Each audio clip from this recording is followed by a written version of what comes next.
So, Tom, I had a dream last night. I never remember mine, so All feel right. free to roll with this. I can't contribute. This one was odd enough to remember.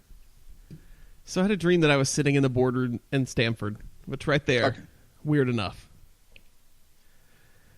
And Vince is trying to plan something. Okay. And I figured out after a couple minutes, Vince is trying to bring back the Fire Festival, and he thinks he can do it better. Someone fell asleep with Netflix on, I say. Yeah, that or Hulu. I don't remember which one. Oh, yeah. Preferably the Netflix one. Haven't watched both. Was there any potential offer of sexual favors in exchange for things during this dream? No, I just remember him screaming about how we gotta have tents. Okay, then tents as far as the eye can see. Then it's probably the Hulu one then, because the Netflix one, yeah. Yeah. There's a lot of talk about tents. He's like, I'm gonna have all the superstars. Bring them all to the island. He was very excited about it. I don't remember a lot of details, but I just remember Vince was trying to reboot the Fire Festival. And, of course, it's the boardroom in Stanford, so everyone's like, yes, sir. Yes, there were a lot of positives that came out of that. I mean, he could do it with the XFL. He can reboot that. He can reboot Fire Festival. The XFL was much better than the Fire Festival. That's true. They actually participated in football games, at least. Just put Pitbull on stage for 24 hours. Get that flow rider. It's like Florida, but it's his name. I don't know if I've told that story on here before, but I didn't realize that until like 2 years ago. Until he came out he had some appearance on Raw, and I saw it written as a word. Because, you know, his icon or his logo, the words are the flow was above the rider. So it didn't occur to me that I saw them next to each other, and I was like, oh, God damn it. Like, so, but did you know he's from Florida? I assumed. I mean, he is pretty much one of the original Florida men. There's an entire Twitter account just dedicated to following Flo Rida around. Yes. So now whenever I see those tweets about, like, Florida man throws an alligator off a balcony and kills a dog when it lands on him, I'm like, what? I'm just picturing Flo Rida doing it. Are we sure it's just a random Florida person and it's not some person named Flo Rida Man? That's going to be my gimmick if I ever get into the business. I'm Flo Rida Man. You just wear Flo Rida t-shirts. But it's written as Florida, not as Flo Rida, so everyone's really confused. Yeah. You're bringing an alligator to the ring and, like, I don't know, licking a car battery or something. And 1 gallon of bath salts. I'm just biting people's faces. I get into a feud with Big E over who can throw either bath salts or pancakes the furthest into the crowd. Good times. PG. Oh, we got a lot to talk about this week, Tom. We do. We got the road to WrestleMania has begun. I believe it was given the green light. And most people are on it. Yeah. But some people want to exit off of it. Yeah. Sometimes you just want to visit the rest stop. You want to pick up some brochures for some cabin you can tour with historical interpreters. You can get the free orange juice when you first go into Florida. Yes. Oh, Jesus. Is that what the kids call it these days? It's not. It's orange drink. Takeover happened because Rumble happened, so Takeover had to happen. Yeah. There was a tournament before Takeover that happened, which I don't know why they didn't promote more. Yeah, I had totally forgotten about that. Yep. So, people may or may not be leaving WWE.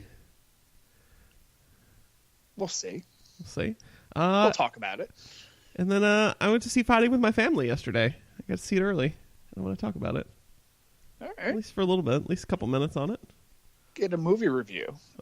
Because I'm going to do a comic review next week. Ooh, okay. Because I just got my hands on it now, and I didn't get a chance to actually read it before the show. So I love it. I think it's time to dive in. What do you think? I think so, JC. Yeah, so I need you to do me one favor before you do that. What's that again? Ring that bell. Will do. You're listening to the Cheaters Never Pin podcast, a proud part of the Section 328 network, bringing you all the best in wrestling from WWE, New Japan, and beyond. Now, live from ringside, it's Mr. Workrate and JC. Oh, buddies! It's the Cheaters Never Pin podcast. My name is JC. Here next to me at the commentary table to the stars is my good buddy, Mr. Workrate, Tom. Good to be here as always, JC. Isn't it? It is. And it's the best time of year to be here. It's like Christmas for wrestling. Right? This is to count that. We just had our Thanksgiving. Oh, okay. I see. Yeah. So Rumble is Thanksgiving. So that means I decorated 2 months ago. Right. Yeah, you know me. Well, let's dive right in, because this show is going to go long. We already know that, so let's not extend it further. Let's not leave my kid just waiting to get picked up at school. He'll be fine. So the Royal He Rumble. can walk. Royal Rumble was this past Sunday at Chase Field in Phoenix, Arizona, in front of 70,000 people. 40,000? I don't remember. Whatever. Some inflated. Many. Yeah, a lot. A gaggle of people. More than 7. Right. It wasn't ECW, so it wasn't in a freaking bingo hall. Which is what I'm watching right now. Thank you, JC. You're welcome. So there are 35 people there. So I guess we'll do our usual shtick here, and we'll run down the card and talk about everything that kind of happened after, too, on Raw and SmackDown this past week. Okay. So on the pre-show, Bobby Roode and Chad Gable defeated the odd team of Scott Dawson and Razar to retain the Raw Tag Team Championships. Cool. Well, so is Dash hurt? Or because I know the AOP other Yeah, we know Akam. guys. Akam is hurt. Yeah. But perhaps maybe he didn't ask for a release in time, or I don't know. Who knows? It was Whatever. odd. And then there was no payoff to it Monday. So, okay. Cool. So that was the thing. Also on the pre-show, Shinsuke Nakamura defeated Rusev to recapture the United States Championship in a match that would see Lana take a bump off the apron and injure her ankle, which would come into play later in the show. Foreshadowing. Right? But before we get to that, we get to what happened Tuesday night on SmackDown. R-Truth wins the United States Championship off of Shinsuke Nakamura. Or, I know, he wins it off of Shinsuke. Yeah. And then Rusev comes out and was like, no, bro. I need a match too. And then wins again. So R-Truth is your reigning, defending, undisputed WWE United States Champion at the end of the day. You were waiting for the title change with Rusev, weren't you? What do you mean? Like, we had the tomfoolery or whatever with the quick pinfall or whatever that got R-Truth the title. So then you saw like the second match coming up, so you're like, okay, this is how we get it straighten back. everything out. Yeah. And then it didn't happen. Yeah. And then of course there was a lot of conversation I saw on Twitter and Reddit about if the Shinsuke R-Truth match just was a botched finish. But I think after he wins the second match, you put that to bed. Yeah. Because clearly that was... God damn it, I meant to do that. Yes. That's what I called. Where's my island? Buddy Murphy wins a banger of a fatal four-way match to retain the Cruiserweight Championship against Akira Tozawa, Hideo Itami, and Kalisto as the finale of the pre-show. Oh, Hideo. Fun, yes. In other news, Hideo Itami has apparently asked for and been granted his release by WWE after finishing up their house show loop Monday night. So we'll see what comes of that. I mean, enough of the other NXT superstars were tweeting about it, and, you know, he tweets out, "Thank you." So, I mean, I'm assuming this is real, and I'd rather see him go somewhere where he can be a bigger star, but unfortunately, things just didn't work out for him in WWE. No, he was he was star-crossed. It just, whenever he seemed to get momentum, I mean, he had the injuries, and it just... Well, that, and I'd seen somebody make the point online of, they hired him to become their next big Japanese star, and then they ended up getting Shinsuke. So even if he hadn't gotten the injuries, things probably weren't going to go so good for him. Yeah, I mean, you could say that, but I think had he been still healthy and moving along, and then they brought in Shinsuke, like, then you have the momentum. You have this kind of almost Japanese contingent that you're kind of working off of. But instead, you had Shinsuke come over who, I mean, Shinsuke, the main thing that he had going for him over, say, someone like Atami was that Shinsuke has that charisma that just kind of transcends language barriers and things like that. WWE's tried to kill it as much as possible, but what? I mean, those early days in NXT, it was electric watching him, enter a ring and do his matches and things like that. And Atami never reached that level even when he was healthy. And I mean, they had his initial pairing with Balor, and then his matches were fine. His matches were good. I mean, and more recently, his stuff in 205 has been really strong. Yeah. Which is good because it shows that, like, he's back, because I think there was a period of time where he was kind of, I don't know whether it was due to the injury or kind of cautiousness because he had been injured so often that he wasn't at the level that Kenta could be. Right. And then now more so, I think he's up to this level, and WWE is kind of like, yeah, we're still going to stick you in 205. And he's like, I'm ready to go back. And I think both sides, I mean, it's amicable. It's both sides are kind of looking at this like WWE is like, yeah, we really don't have anything for you. We're kind of almost holding you back at this point. And it's not like some of the other mainstream type people, or, I mean, even if you want to point to like a Dash and Dawson or something, where if we let them go, they're going to go to AEW and use that kind of WWE stardom against us. Mm-hmm. Yeah, he's not going to have that. Atomic. I mean, if Kenta were to go to AEW, which I don't think he would, at least not full time. No. He's going to go in there and, do a couple of matches, but he's going to be either going to New Japan, which everyone seems to assume is going to be the thing, or go to Noah or some other promotion in Japan and just kind of build the Kenta name back up. Right. Yep. End up at Dragon Gate again. Yeah. Why not? Yeah, it'd be fun. Main card. We started off hot with Asuka retaining the WWE Women's SmackDown Championship. I said those words in an incorrect order. By submission over Becky Lynch.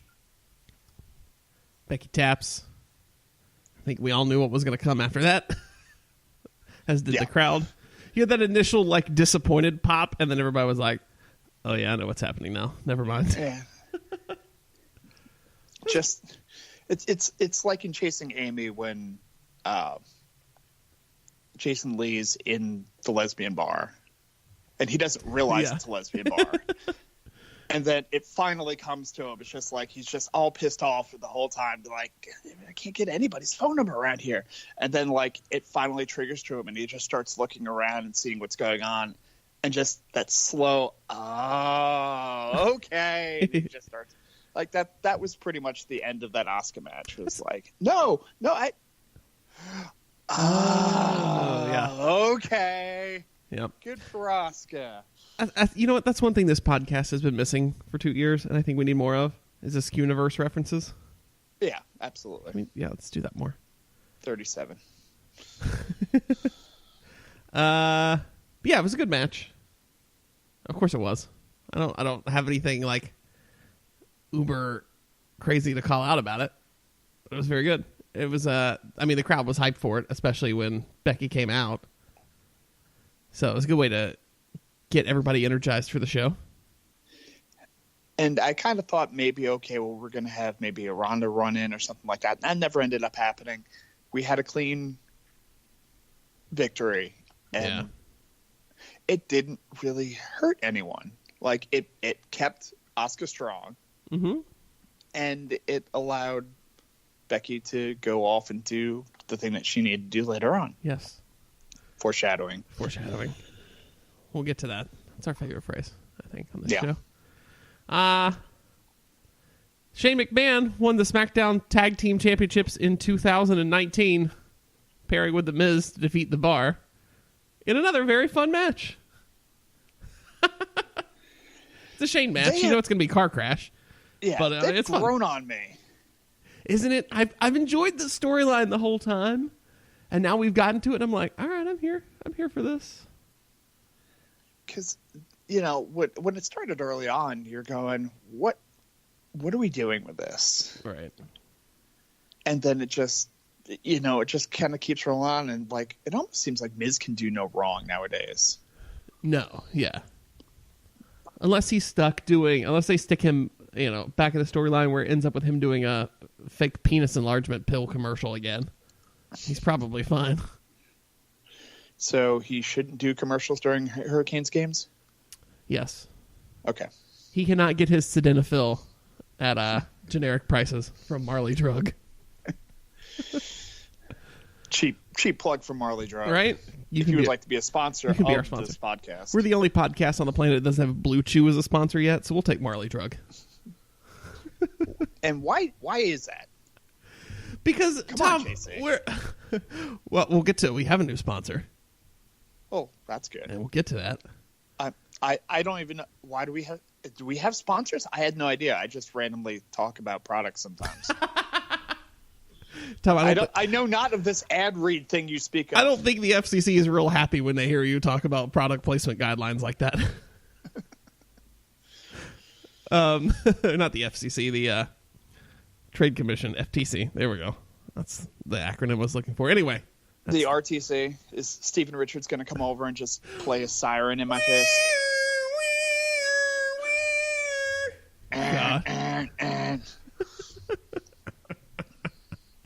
The most annoying. God, that was such a great entrance.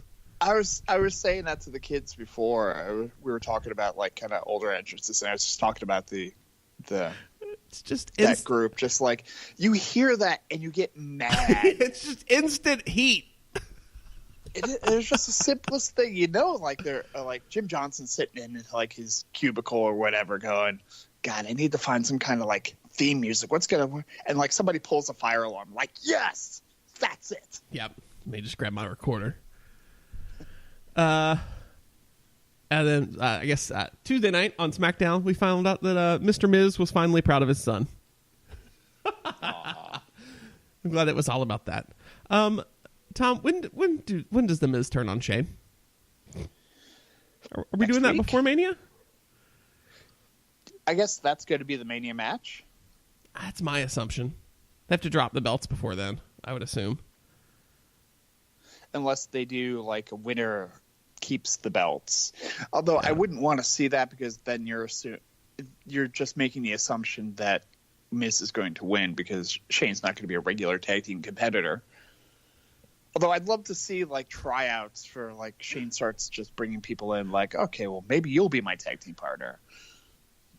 And then like Kurt Hawkins shows up or something. I don't know. R-Truth. Just because he forgot what show he was on again.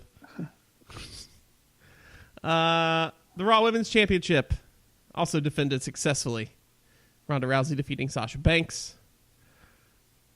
Ronda real good on Sunday, not so great on Monday.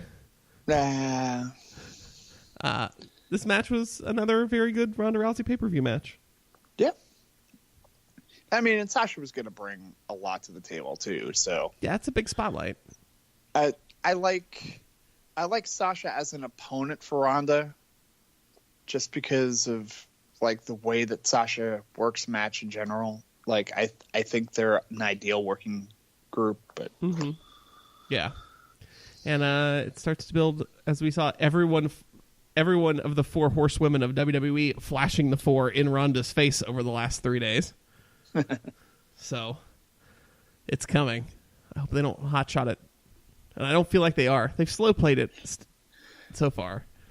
Yeah, they kind of milked it a little bit like on during the Rumble because you had Sasha lose the match, so it's like she looked like she was going to be okay with it, and then she like kind of leaves, and then she comes back and you're like, oh, are we getting a turn? Are we going to get some bad feelings? And like you have Corey Graves like just rambling on and on and on and on and on about it, but just to do the Horseman signal interface, so it's like, oh, okay. Yeah, it'll be fun.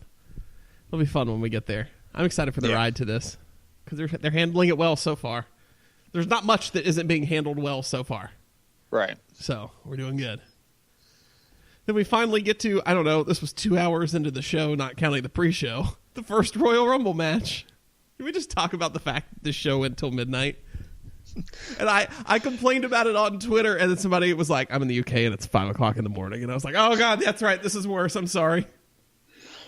Yeah, I usually get that when I start saying something about like the New Japan events. And it's like, oh, man, you know, I have to wake up at 3 o'clock in the morning for a New Japan event. It's like, welcome to England. Like, okay. Oh, but see, they get it in the middle of the day. We get the right to bitch about New Japan here. Let's just get rid of time zones. Let's just base all of our scheduling around pay-per-view o'clock. We're all working on Vince Standard Time, VST. Just do a 24-hour pay-per-view, and then everybody gets to see it at their own time. Oh, yeah, you'll buy it live. We'll do it on the island. God damn it. Joke has legs. I like this. Women's Royal Rumble. I guess the news here is that Becky Lynch was the winner, entering after begging Fit Finlay to replace Lana at number 28 and being granted the choice to do so. She does. As every smart mark at home does bad Irish accents going back and forth between Becky and Finn. I didn't even think about that at the time. Come on now, Finn. I want to fight. You want to fight? I want to fight. Yeah, they're all male. Yeah, I was like, that's weird. Because Becky's the man. She's the man, yeah, it's fine. The first half of this Rumble was god-awful.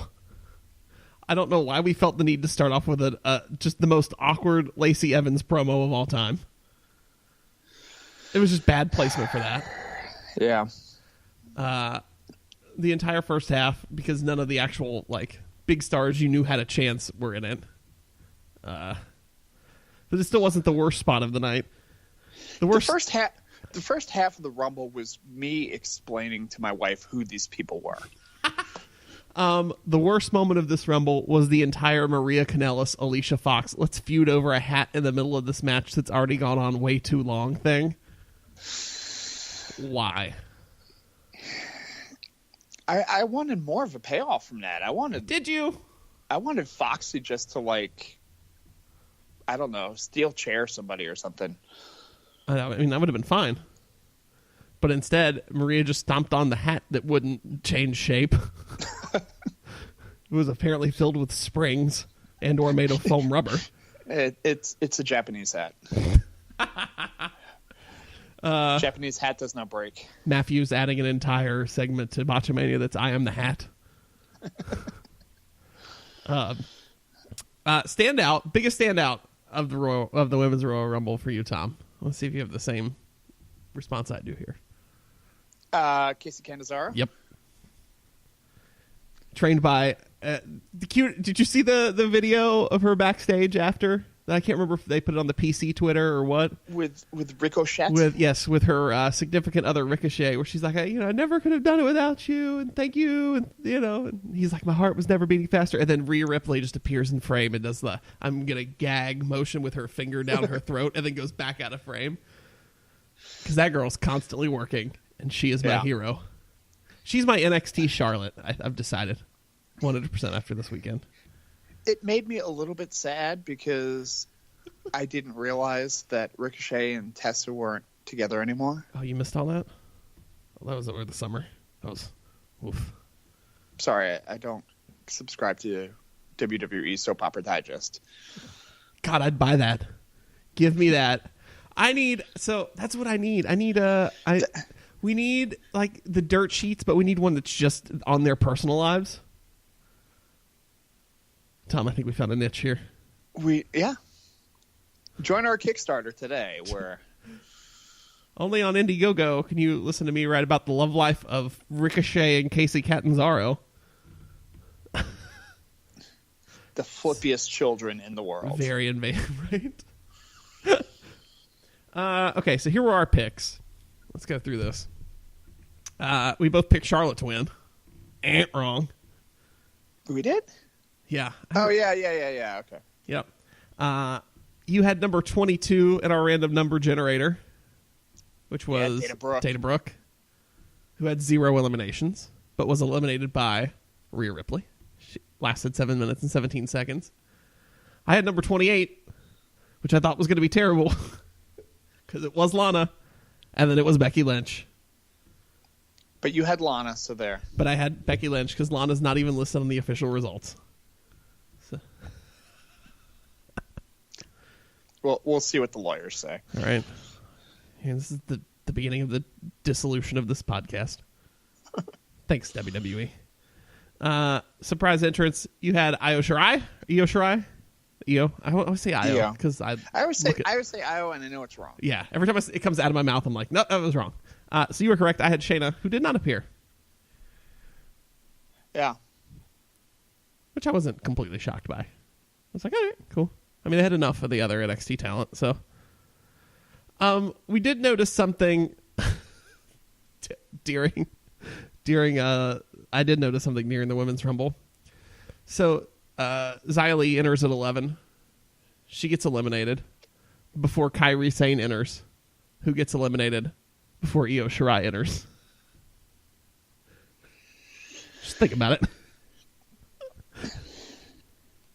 You can't put more than one in there. They'll get them all confused. They'll cancel each other out. So when it happened the first time, when Xia goes out and Kairi's immediately the next one, and I was like, huh, that's interesting. And then it happens again. I was like, oh, no. They're actually eliminating the Asian women one at a time so they don't get them confused. I don't know. This is interesting. I'm sure that's not what it was, but it felt that way.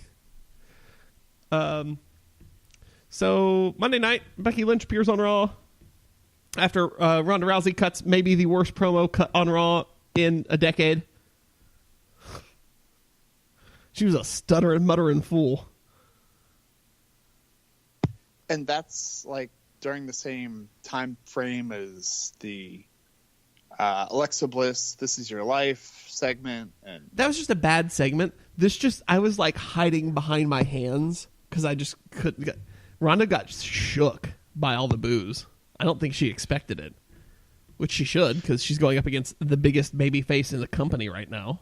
By the way, my Amazon device just went off. Normally it's you. This is the first time it happened to me. Fun. Yeah, it was just completely awkward. And then she starts it over, and then she starts mumbling through words, and thank God Becky comes out. Or I guess Becky came out after Bayley came out and they had the match. Becky goes, you knew I was going to choose you. It's you and me at WrestleMania.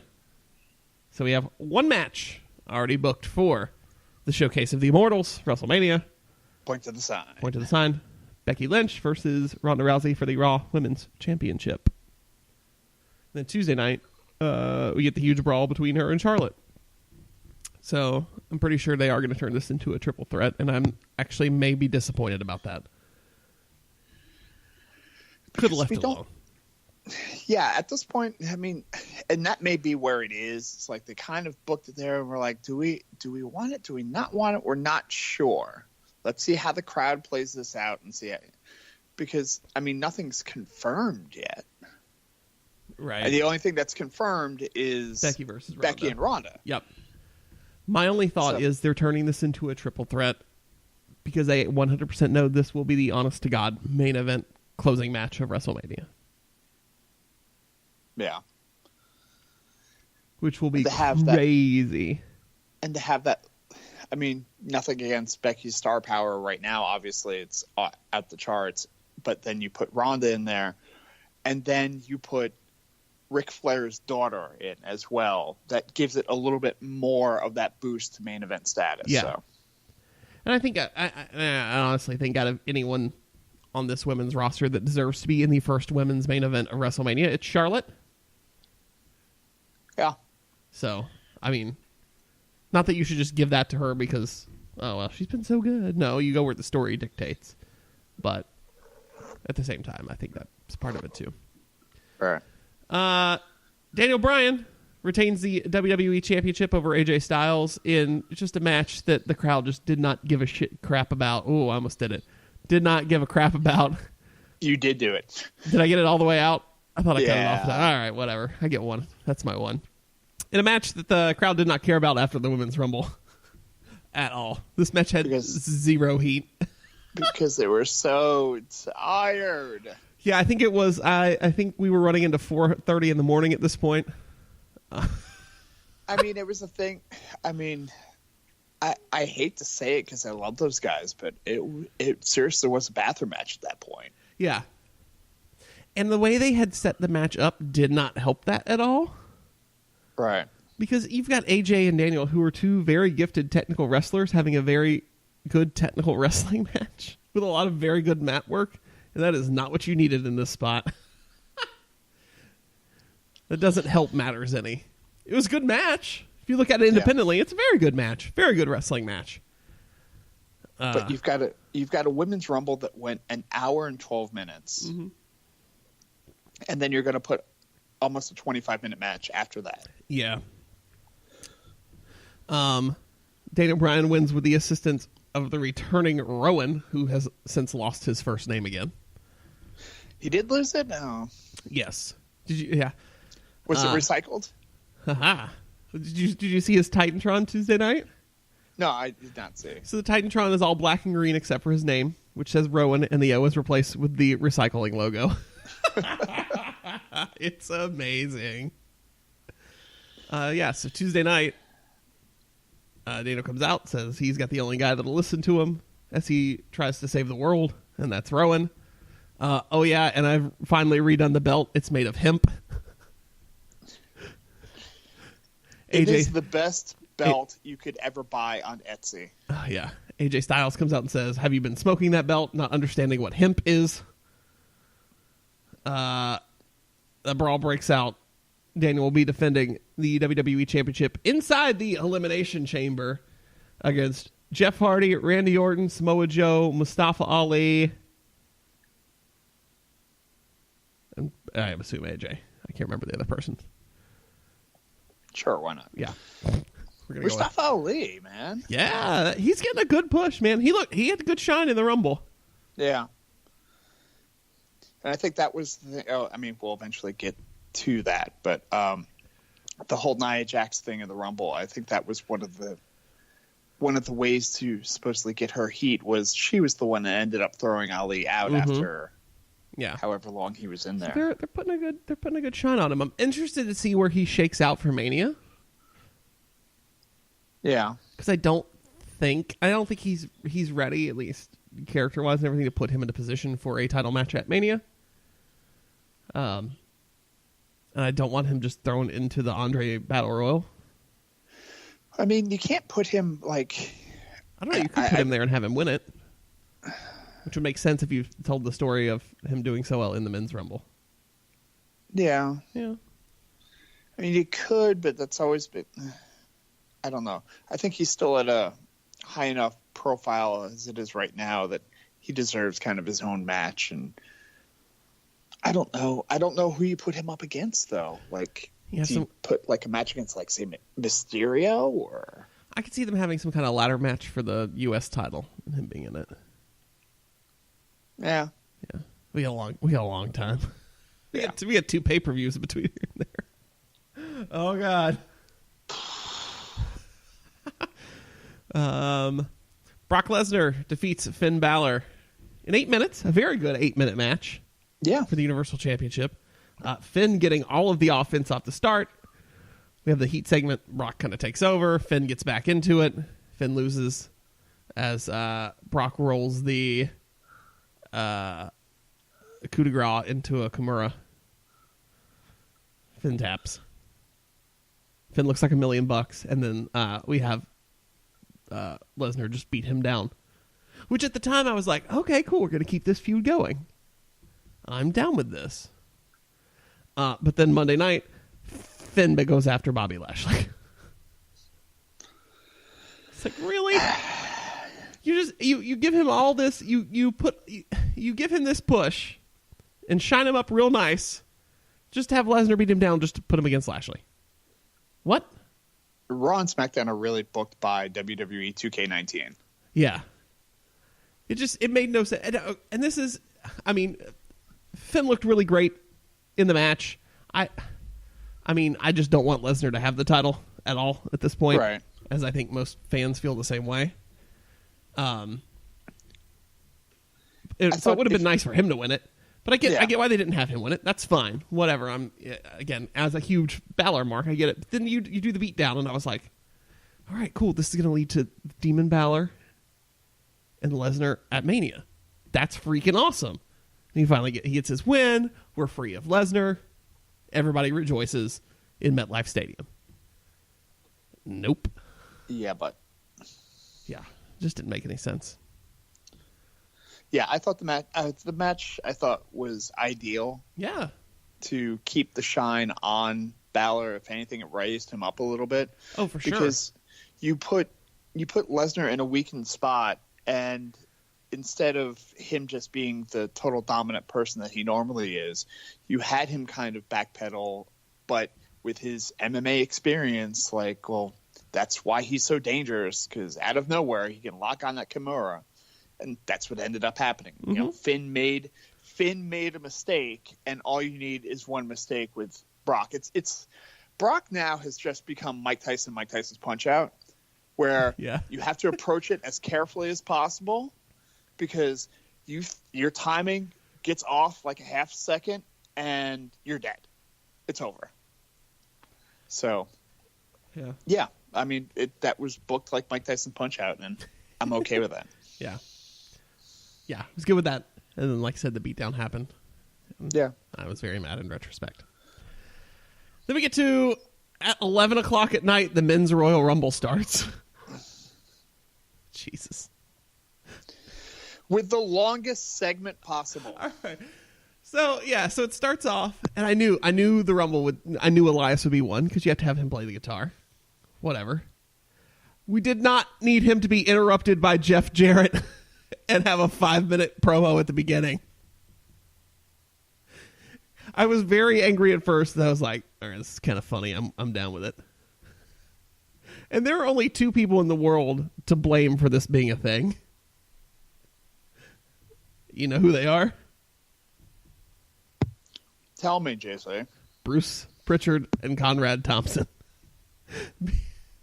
Because if they wouldn't have gotten the stupid Jeff Jarrett song back over on that damn podcast, yep, we never would have had to deal with it. And we would have had to deal with it again on Monday night. Yeah. Jeff Jarrett, by the way, signed with the company. I should always know that you're going to ask me a question whenever I decide to turn off the mic and take a bite of the sandwich. I should know that. You should. Just eat on mic. It's fine. Just eat quietly. That's not possible with this sandwich. Oh, what kind of sandwich you got? It has lettuce. My wife made like a Thanksgiving wrap. Ooh. So there's like turkey, stuffing and turkey and cranberry sauce and lettuce. So I'll be there about 30 minutes after we wrap up this podcast. All right. Well, then I'm saving you the other half because there isn't any more. Oh, all right. That's fine. Go ahead and enjoy it. No. Yeah. Jeff Jarrett, who is now apparently a producer with WWE and may have an on-camera role, and did on Raw Monday night. Yeah, I don't know what's going on with WWE and hiring backstage people. Shane Helms looks like he tweeted out a picture. It's like him and the older Daivari backstage. Oh, yeah. Sean? Is it? Yeah. I don't know. One of the Daivaris. think it was Davari. Yeah, it was. I don't know. Yeah, I may just make it. No, that was news. I forgot about that until you said it. But yes. So I don't know if he's going to be a producer or if he's just. He's going to invest the $4 billion they're getting from TV into gold. Okay. That's why they're hiring him. Seth Rollins is the winner of the 2019 Men's Royal Rumble in something that's not surprising, but still awesome. Yeah, I mean, we kind of saw that coming. Yeah. I mean, we both predicted it, I think. You predicted Kofi. Oh, because I knew it was coming, so it's like, well, who do I want to win? Yeah. Because we knew what was going to happen. Yeah, that's true. Standout of the Rumble, aside from Seth. Mustafa Ali looked good. Johnny Wrestling looked good. Mm-hmm. I thought all three of the NXT guys looked really good. Johnny, Pete Dunne, and Aleister Black. Yeah. But I think Mustafa Ali was the standout for sure, lasting 30 minutes. Is that the longest? Seth was in for 43. Mustafa Ali was in second longest at 30. All right. On the random number generator side, I had 11, which was Titus O'Neil. So got eliminated by Kurt Hawkins. Yes, that was fun. And that was fun. I loved Titus's entrance too, coming running and then stopping like, I'm not going to fall this time. Yeah. And then climbing under the ring to go after Kurt Hawkins. It was fun. And you had 17, which was Xavier Woods. So between your guy and my guy, our people were in the Royal Rumble for a total of 8 seconds. Woohoo! I mean, it seemed like Xavier was there longer just because it wasn't the greatest spot in the world, especially when you're dealing with what Kofi's done in the past. But it seemed like when he got thrown, I guess he got thrown out and Xavier caught him, and then like they were going to have Xavier carry him to like the ring apron, that type of thing. But I don't know if the camera didn't catch it or I wasn't paying attention or whatever, but it just seemed like Kofi fell on Xavier and then they kind of got up, and I thought like somebody was eliminated, but they didn't, and it just didn't have the same feel of all the other spots, especially after Casey Canizaro did her non-elimination, and I thought somebody else did Naomi one too. Yeah, so yeah, I know we're supposed to expect it from Kofi at this point, but it's hard to do after you've seen it already. Yeah. Yeah. Now you're just kind of expecting it, and you're demanding it almost like here's your spot now. Mm-hmm. Let me leave. Yep. So Seth wins, has to make a decision by the end of Monday Night Raw. Ends up confronting Brock Lesnar. That's the name that I totally blanked on for a second. And gets laid out. So it looks like we'll have Seth versus Brock at WrestleMania. Okay. Yeah, it'll be fine. I mean, it's pretty much the same script as Roman has been the past couple of years, so yeah. Yep. Let's try it with somebody else, see if anything different happens. Right. So that was the Royal Rumble. It only took us 45 minutes to go through their 5-hour, 7-hour show. Jesus. I'm pretty sure it's still going on. Yeah. Somewhere someone is not eliminated. Somewhere Zach Gowen's like, I was never eliminated. Only one foot hit the floor. Yeah. Hey, he tweeted the joke first on Sunday, so I'm stealing his joke. All right, let's move on to TakeOver and go through that real quick. But before we do that, Tom. What's that, JC? Today's show is brought to you by Audible. Oh. Yeah. Audible is offering everyone that listens to this show, no matter where you are, a free audiobook with a 30-day trial membership. Just go to audibletrial.com/cheatersneverpin and browse the unmatched selection of audio programs. And you get to download a free title and start listening right away. It's that easy. You just go to audible.com/cheatersneverpin to get started. Sounds like a great idea, JC. Right? You can download, I think my first one I've downloaded. I need to start listening to it since I haven't read it yet. Slobberknocker, JR's autobiography. Very nice. Is JR reading that? Yes. Yeah, it is read by JR himself. Oh, so that's even better. Yeah. Like, I know personally when I read like autobiographies and things like that, I kind of hear the voice as I'm reading it, but your imagination only works so much. Yeah. And this way you get it right in your ears wherever you go. They've got apps for iPhone. You can pull it up on any of your Alexa devices. And the best part is if you stop in one place, it'll pick up automatically on the next device too, which is kind of cool. I mean, let's face it. Like, you listen to podcasts already, and it's along the same lines. It's like having that big commute.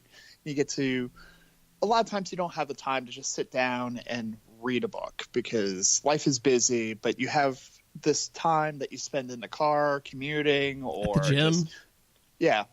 And you've got that free time and you can just stick those earbuds in and listen to your favorite book. Yeah, they've got an unmatched selection of audiobooks, original audio shows, news, comedy, and more from the leading audiobook publishers, broadcasters, and entertainers.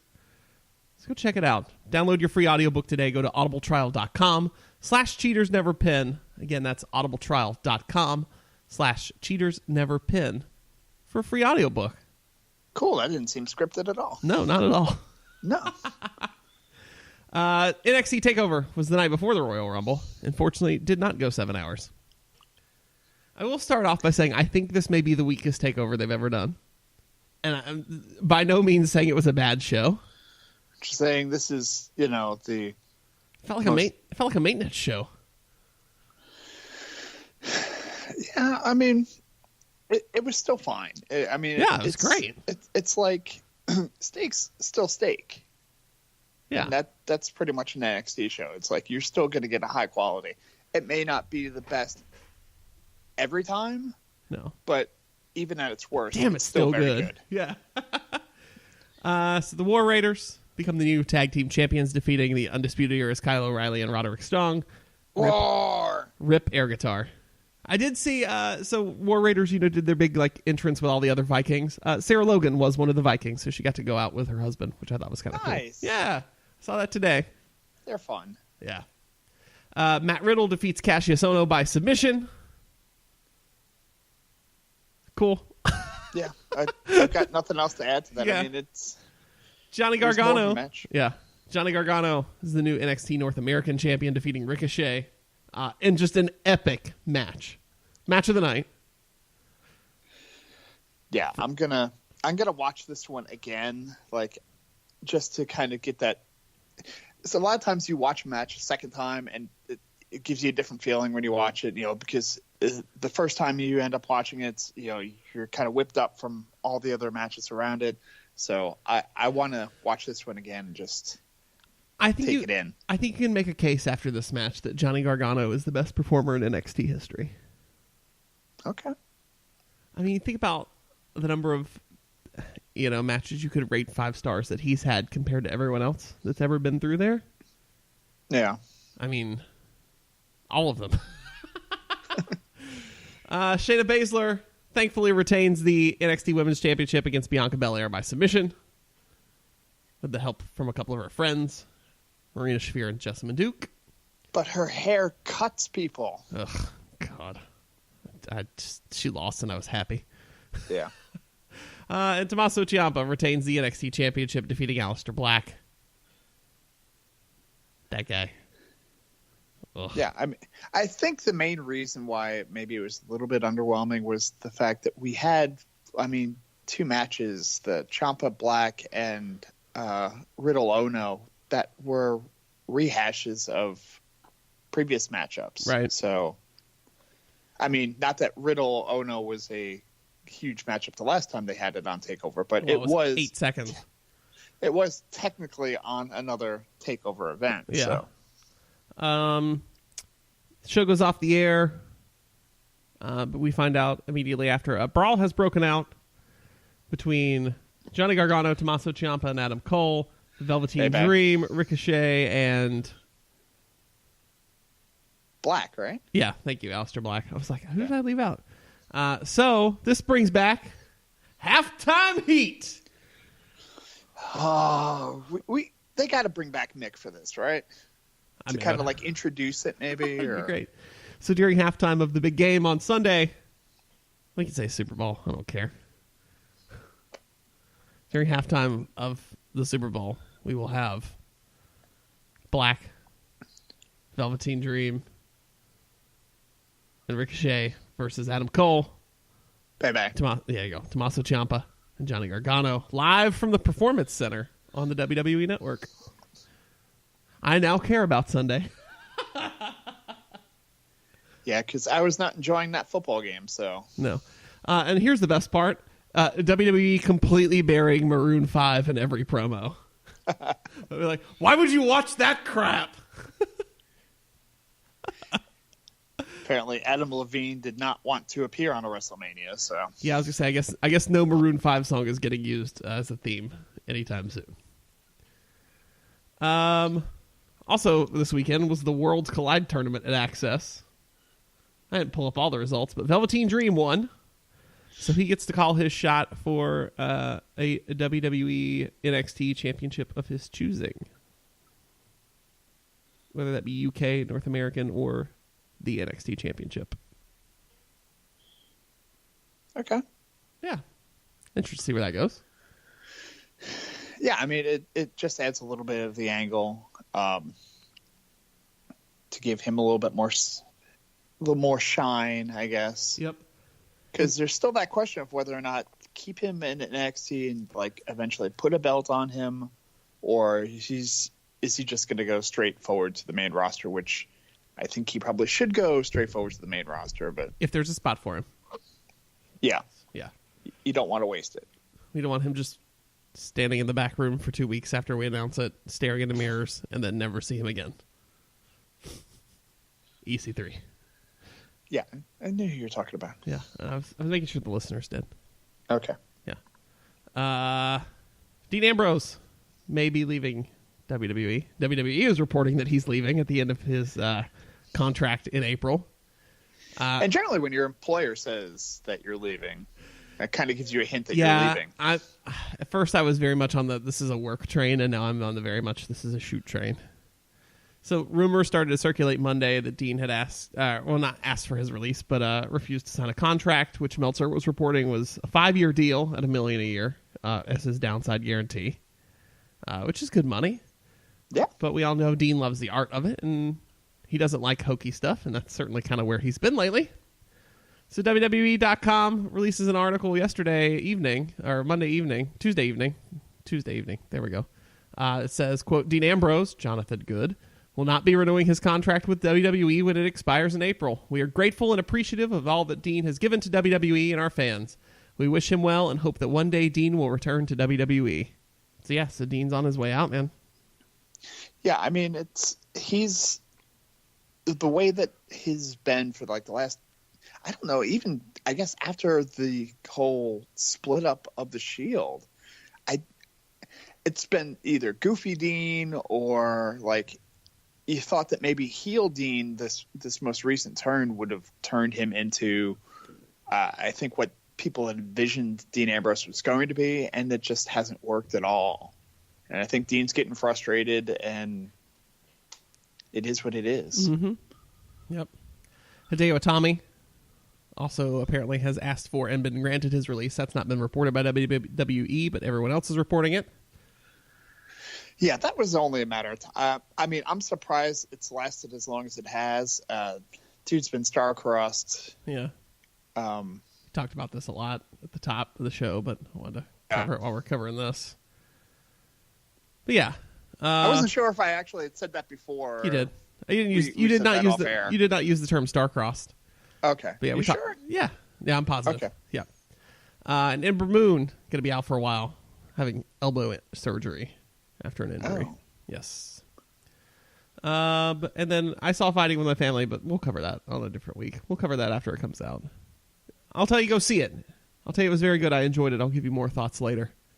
Okay. But I greatly enjoyed that movie. All right. Yes. So let's wrap things up. Let's get out of here. Tom, tell the people where they can find you on the internet. go to the Twitter machine at Mr. Workrate, at MR Workrate.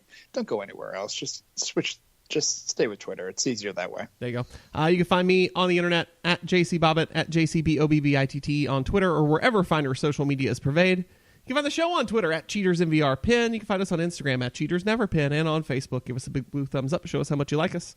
We're on Roku, so you can listen to the show on the finest device in your house, and I might actually get around to doing the daily updates again next week. Woo! So that'll be a thing. So yeah, so we're riding high on the road to WrestleMania now. Here we go, Tom. It's the ultimate thrill ride. There you go. So we'll be back next week, break down more of everything that's happening in wrestling. So we'll catch you then. I'm JC. I'm Tom. And we'll catch you on the flip side.